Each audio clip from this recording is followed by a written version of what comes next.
மூலக்கணலே சரணம் சரணம் முடியா முதலே சரணம் சரணம் கோலக்கிளியே சரணம் சரணம் குன்றாத ஒளி குகையே சரணம் நீல திருமேனியிலே நினைவாய் நினைவற்றெளியேன் நின்றே நருள்வாய் வாலை குமரி வருவாய் வருவாய் மதா ஜெயவோம் லலிதாம்பிகையே. காமாக்கியா வரதே தேவி நீலபர்வத வாசினி தொந்தேவீம் ஜெகன்மாத்ரே யோனி ரூபேன நமோஸ்துதே. நீல பர்வதம்ங்கிற நீலாச்சல பர்வதம் அதி அற்புதமான ஒரு பர்வதம். அந்த பர்வதமே சிவபெருமானுடைய வடிவம். அந்த சிவபெருமானுடைய அந்த வடிவத்தின் மீது ஜெகன்மாதா திவ்யமாக அனுகிரகம் பண்ணக்கூடிய சன்னிவேஷம் சன்னிதானம் காமகிரி, காமாக்கியா, காமபுரி, காமக்கோட்டம், காமாக்கியபதி, காமேஸ்வர காமேஸ்வர ஸ்வரூபம். இதோட ஜெகன்மாதா மூலாலயத்துல எழுந்தருளி இருக்கக்கூடிய அதி ஆச்சரியகரமான ஒரு சன்னதியினுடைய திவ்ய கோலாகலம். அம்பால இங்க அனுபவிக்கணும்னா ஜென்மால கோடி புண்ணியம் பண்ணி இருக்கணும். உயிர்காப்பு சக்தியாக தந்திர பீடத்தினுடைய ராஜசாமலாவாக மூலாலயத்துல எழுந்தருளி இருக்கார். தசமகாவித்யாவினுடைய மூலாலயத்துல விதை இந்த இடம். இந்த விதையிலே இருந்து உலகம் அனைத்தையும் ஜெகன்மாதா அனுகிரகம் பண்றார். லலிதா சகஸ்ரநாமத்தினுடைய ஒரு நாமாவளி பஞ்சப்ரேத பஞ்சாதி சாயின்யே நமஹா, பஞ்சம்யை நமஹா, பஞ்சபூதேஷை நமஹா, பஞ்ச சங்கோபசாரண்யை நமஹா அப்படிங்கிற அந்த நாமாவளி அத்தனையும் இந்த அம்பால தான் போற்றது. பஞ்சப்ரேத பஞ்சாதி சாயின்யே நமஹா. மற்ற வழிபாடுகள் எல்லாம் பிரேதத்துக்கு சமானம், அம்பிகை இல்லை என்றால் அந்த அம்பிகையே இங்கே பிரத்யட்சமாக மூலாலயத்துல குடிபுகுந்து அருள் புரிகின்றாள். ஏனென்றால் சிவபெருமான் பிரேத சவரூபமாக, அதற்கு மீது அம்பிகை, பிரம்மா தாமரை, அதாவது அந்த ஆவுடை என்கின்றது தான் இங்கே மலையாக அமைந்திருக்கிறது. அதன் மீதுதான் அம்பாள் எழுந்தருளி இருக்கின்றார். தந்திர சாஸ்திரப்படி வழிபாடு காலையில 6 to 7 மணி வரைக்கும் மூலாலயத்துல அம்பாளுக்கு அந்த தந்திர சாஸ்திரப்படி பூஜை. அதற்கு அப்புறமா அம்பாள் சகப்பு வஸ்திரம் சாத்தப்பட்டு செம்பருத்தி பூக்களால் அலங்காரம் செய்யப்பட்டு பலி சாதிக்கப்பட்டு சன்னதி திறக்கப்படுறது. எப்பையும் சுயம்புவா தீர்த்தம் வந்துட்டே இருக்கு அம்பாள் சன்னதியில. மூலாலயத்துல திரிபுர சுந்தரி இருக்கா, அவளோட மாதங்கி கமலா இருக்கா. அதுவே சச்சாமரமாவாணி சவ்யதக்ஷண சேவிதா அப்படிங்கிறது இல்லையா? அப்படியாக அந்த அம்பாள் மூலாலயத்துல 3 பேர் இருக்கா. அந்த அவளை தரிசனம் பண்றத உணர்வு பூர்வமா ஒரு குகை உள்ளுக்குள்ள இறங்கி போற மாதிரி இருப்போம். அந்த குகை உள்ளுக்குள்ள சுத்தீர சின்ன சின்ன தேவதைகள் இருக்கு. பக்கத்துல சௌபாகிய குண்டம் இருக்கு.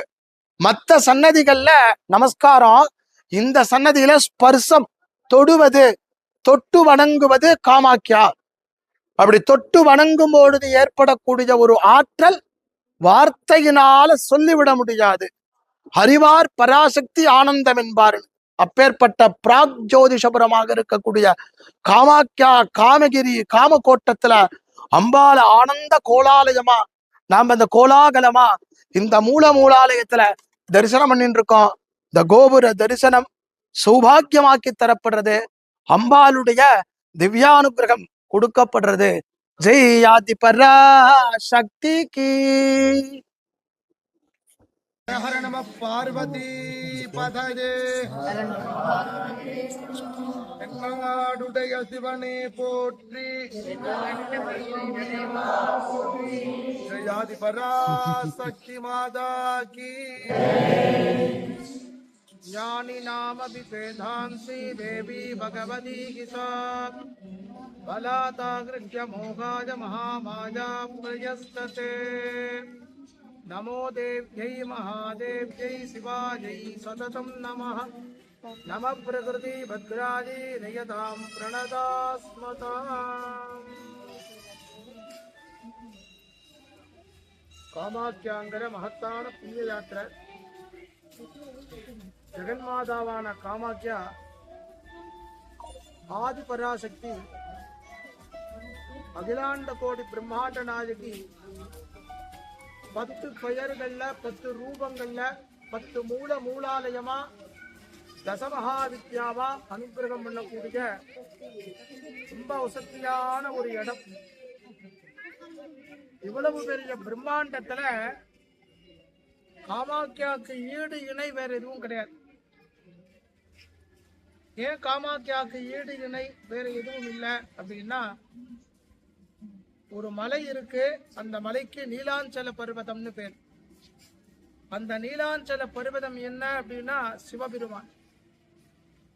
அந்த சிவபெருமான் மேல அம்பாள் உட்கார்ந்து இருக்கா, அவதான் காமாக்கியா. அம்பாள் இந்த இடத்துக்கு எப்படி ஆவிர்பாவமானா, தக்ஷனுடைய யாகசாலைக்கு தாக்ஷாயணியா பிரவேசம் பண்றா. தக்ஷனுடைய யஜ்ஞம் நடக்கிறது. சிவபெருமானை விட்டுட்டு எல்லாரையும் கூப்பிடுற. சிவபெருமானுக்கு ஆவிர்பாவம் கொடுக்கல. அந்த யஜ்ஞசாலையில உள்ள போன பராசக்தியான தேவி அப்பாவை கூப்பிட்டு சொல்றா, அப்பா நீ பண்றது தப்பு. கேட்கல. அதற்கு அடுத்தபடியா உபதேசம் பண்றா, அப்பையும் கேட்கல. அதற்கு அடுத்தபடி இதன் மாதிரி எல்லாம் இத பண்ணலாம் அப்படின்னு அதற்கு விவரணங்கள் எல்லாம் சொல்றா. யாரும் கேட்கறதுக்கு தயாரா இல்ல. ஏன்னா எல்லா தேவர்கள் அத்தனை பேரும் அந்த இடத்துல குழுமி இருக்கா. அப்ப அந்த யஜ்ஞ சாலையில இது சிவபெருமானுக்கு சேராத இந்த யஜ்ஞம் எப்படி சம்பூர்ணமாகும்னு அம்பாள் நினைச்ச மாத்திரத்துல ஒரு ரூபத்தை எடுக்கிறா. அந்த ஜொலிப்பு, அந்த ஆற்றலை யாராலையும் பார்க்க முடியல. யார் யார்கிட்ட என்னென்னலாம் உண்டோ அத்தனையும் அழிஞ்சு போயிடுது. தேவேந்திரன்னா அவன்கிட்ட இருக்கக்கூடிய வஜ்ராயுதம், சூரிய பகவான்கிட்ட அவன்கிட்ட இருக்கக்கூடிய தேஜஸ், பிரம்மாண்டத்திட்ட இருக்கக்கூடிய மந்திர சக்தி, இது மாதிரி யார் யார்கிட்ட என்னென்ன உண்டோ அம்பாள் நினைச்ச மாத்திரத்துல. அப்போ அந்த யஜ்ஞசாலையில அந்த யாகத்துல அந்த அம்பாள் தன்னையே மறைச்சுக்கிறான். எப்படி மறைச்சுக்கிறான்? அந்த ஒளியில, அந்த அக்னியில தன்னை சேர்த்துக்கிறான். அந்த அக்னி ஜுவாலை அம்பாள் சேர்ந்த அந்த க்ஷண காலத்துல பாரத தேசத்துல 54 இடங்கள்ல பிரதிபலிச்சது. அம்பாளுடைய பாதாதி கேசம், திவ்யமான அந்த சரீரம் 54 இடங்கள்ல பாகமாக ஜொலித்தது. இதுதான் 54 சக்தி பீடம். அதுல மா காமாக்கியா யோனி பீடம். நாம எந்த இடத்துல இருந்து வெளியில வந்தோம்? யோனியில இருந்து வெளியில வந்தோம். எத்தனை நாள் உள்ள இருந்தோம்? 10 மாசம் உள்ள இருந்தோம். 10 மாசம் உள்ளுக்குள்ள நம்ம அம்மா நம்மளை தாங்கினா. ஆனால் அம்பாள் இவ்வளவு பெரிய பிரம்மாண்டத்தை ஒரு க்ஷண காலத்துல தான் தாண்டி இந்த உலகத்தை கொடுத்தான். லீலா சிருஷ்டி பிரம்மாண்ட மண்டலாதி. ரொம்ப லீலையா ஜெகன்மாதாவான பார்வதி தேவி அப்படியே சிருஷ்டி பண்ணி கொடுக்கிறான். அப்படி ஜெகன்மாதா எல்லாரையும் சிருஷ்டி பண்ணின இடம். அம்பாள் எப்போ யஜ்ஞசாலையில போய் ரகசியமா போனாலும் உலகமே இருட்டப்படுது. எதுவுமே கிடையாது. சக்தி இல்லைன்னா இந்த உலகத்துல எந்த இயக்கமும் கிடையாது. அப்பேற்பட்ட அந்த சக்திய புனருத்தாரணம் பண்ணி கொடுத்த ஜெகன்மாதா எப்படி பெரிய விருட்சம் விதையா மாறுறது, செடியா இருக்கு, கொடியா மாறுறது, கிளை விடுறது, பூ பூக்கிறது, காய் காய்க்கிறது, பழுக்கிறதுன்னு இருக்கோ, அவள்தான் தான் அந்த அக்னியிலே இருந்து வெளிப்பட்டு 10 விதமான ரூபங்களை வெளிப்படுத்திய இடம்தான் தசமகாவித்யா. அவள்தான் 10 தேவி. இந்த 10 தேவியில தான் மூலஸ்தானத்துல கர்ப்ப கிரகத்துல 3 தேவி இருப்பா. லலிதா திரிபுர சுந்தரி பிரதானம். இந்த லலிதா திரிபுர சுந்தரியோட சேர்ந்து கமலா மாதங்கி, அதாவது சரஸ்வதி, இவகிட்டேந்து மற்றதெல்லாம் உண்டாகிறது. இவகிட்டேந்து யார் யாரெல்லாம் உண்டாகிறா? பாரா உண்டாகிறா, சின்னமஸ்தா உண்டாகிறா, மகாகாளி உண்டாகிறா, வைரவி உண்டாகிறா, உமாவதி உண்டாகிறா, பகலாமுகி உண்டாகிறா, புவனேஸ்வரி. இவா இத்தனை பேரையும் சேர்த்தால்தான் தசமகாவித்யா. இவாள் அத்தனை பேருக்கும் மூலாலயம் எங்க இருக்குன்னா காமாட்சியானதான். மற்ற கஷேத்திரங்கள்ல கையெடுத்து நமஸ்காரம் பண்ணுவோம். இந்த கஷேத்திரத்துல ஸ்பர்ச தரிசனம், அம்பால தொடுவது. நம்ம உடம்பு எப்படி இருக்கோ அது மாதிரி அம்பாளுடைய உடம்பு உள்ள இருக்கு. வினையேன் அழுதால் உனை பெறலாமே, தொட்டு பார்த்தேன்னா உணர முடியும் அம்பாளைங்க. இப்படியே இருக்கா மூலஸ்தானத்துல. யாரு தேவி மகாத்மியத்தை பாராயணம் பண்றாலோ, யாரு தேவி கிட்ட பிரசன்னதையா இருக்காலோ, யாரு தேவி கிட்ட ஈடுபாடா இருக்கோ, யாரு அம்மா அப்பாவை பூஜை பண்றாலோ அவளுக்கு கனவுலையாவது காட்சி கொடுக்கக்கூடிய அந்த தேவி இங்க மந்திர ரூபமா இருக்கால், தந்திர ரூபமா இருக்கால், யந்திர ரூபமா இருக்கால். அந்த இடம்தான் ஸ்ரீ சக்கரத்தினுடைய நடுஸ்தானம் பிந்து. அந்த ஸ்ரீ சக்கரத்தை ஒட்டி இருக்கக்கூடிய திரிகோணம் 3 தேவி மூலஸ்தானம். கர்ப்ப கிரகத்துல இறங்கின உடனே ஆடும். அப்படியே இது மாதிரியான ஒரு இடம் பூமண்டலத்துல எங்கேயும் கிடையாது, பிரம்மாண்டத்துல எங்கேயும் கிடையாது. பராசக்தி இருக்கக்கூடிய ஸ்ரீபுரம் தான் காமாட்சியா. பராசக்தியினுடைய லீலைகளை வெளிப்படுத்தக்கூடிய இடம்தான் காமாட்சியா. பராசக்தியை பிரத்யட்சமா உணரக்கூடிய இடம்தான் காமாட்சியா.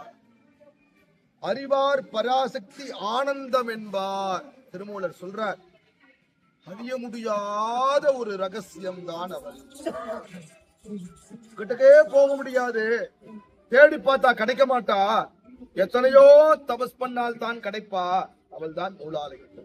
அதனால தான் இந்த கஷேத்திரத்துல இந்த மலைதான் உள்ளுக்குள்ள வருஷத்துல 3 நாளைக்கு உள்ளவர தீர்த்தவருக்கு பாருங்க, அது இயற்கையாகவே ரத்த வர்ணமா சிகப்பாக மாறி விடுகிறது.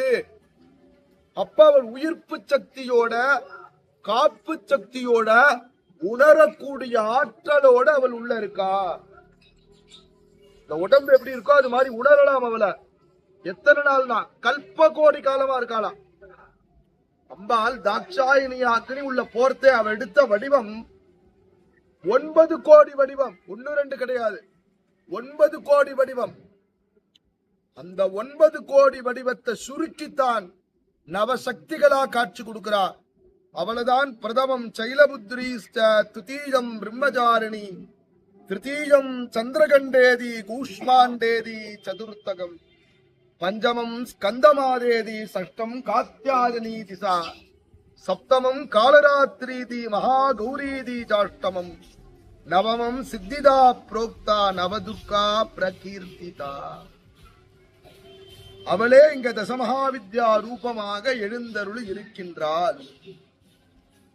தீர்த்தம் எடுத்து புரோட்சணத்தை பண்ணி பிராசனம் பண்ணினா அன்னையை உணர முடியும். மந்திர சாஸ்திரத்துக்கு தலைமை பீடம் இது. தாந்திரீகர்கள் காத்துன்னு இருப்பா. அம்பாளுடைய அந்த அம்பு பாச்சின்னு இருக்கக்கூடிய 3 நாட்கள் 5 நாட்கள் அந்த சன்னதியினுடைய மலைகள் பக்கத்துல நின்று ஜபிச்சுட்டே இருப்பா. குரு என்ன மந்திரம் உங்களுக்கு உபதேசம் பண்ணினாரோ குரு மூலமா தான் அடைய முடியும். சாதாரணமா அடையக்கூடியது ஸ்ரீவித்யை இல்லை. அந்த ஸ்ரீவித்தையினுடைய தலைமை பீடம் எது அப்படின்னா இவள் தான். யஜ்ஞங்கள் பண்றோம், எது வசதி? அஸ்வமேதம் பண்ண முடியாது. தேவர்கள் யார் சிறந்தவர்? மகாவிஷ்ணு. விருட்சங்கள்ல எது சிறந்தது? அஸ்வத்த விருட்சம். அது மாதிரி கஷேத்திரங்கள்ல வசதி எதுன்னு கேட்டா காமாட்சியா. அதற்கு தேவிய பிரசன்னதியா இதே இடத்துல இருக்கணும்னு சதா சர்வ காலமும் தபஸ் பண்ணிட்டு இருக்கார். இங்க வசிஷ்டர் இன்னைக்கும் இருக்கார். அவருடைய ஆசிரம வாசல்ல இருக்கும். 3 நதி சேரக்கூடிய இடத்துல நிக்கிறோம். சந்தியா, லலிதா, காந்தாங்கிற 3 நதி அது இந்த இடத்துக்கு வருது. அதுக்கு மேல வசிஷ்டர் அவர் தபஸ் பண்ணிட்டு இருக்கார். அவருடைய கிருபை இருந்தால் தான் அம்பால பார்க்கலாம். கணபதியினுடைய கிருபை இருந்தால் தான் அம்பால பார்க்கலாம்.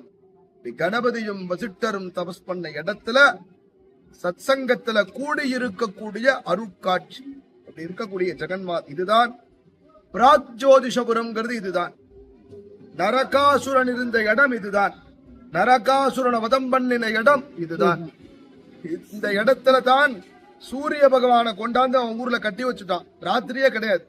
பிராக்குனா கிழக்கு, ஜோதினா வெளிச்சம். ராத்திரியே கிடையாது. கிழக்கு பாகம் எப்பயுமே வெளிச்சமா இருக்கும். புறம் இந்த இடத்துல அவன் அழியறதே கேட்டான். நான் அழியக்கூடிய தினத்துல எல்லாரும் வெளிச்சம் போட்டு கொண்டாட்டன்னு. அதனாலதான் இன்னைக்கும் அன்னைக்கு ஒரு தீபம் ஏத்துறோம். பெரிய பெருசான ஒரு சத்தத்தை கொடுக்கிறோம். அவனுடைய க்ஷேத்திரம் தான் இது. அப்பேற்பட்ட ரொம்ப வசதியான ஒரு க்ஷேத்திரம். அம்பாள் ஆவிர்வாவமாகக்கூடிய மந்திர யந்திர தந்திர ரூபமாக இருந்துருக்கார். அவளை தரிசனம் பண்ண போறோம். நம் எல்லாருக்கும் சௌபாகியம் உண்டாக போறது.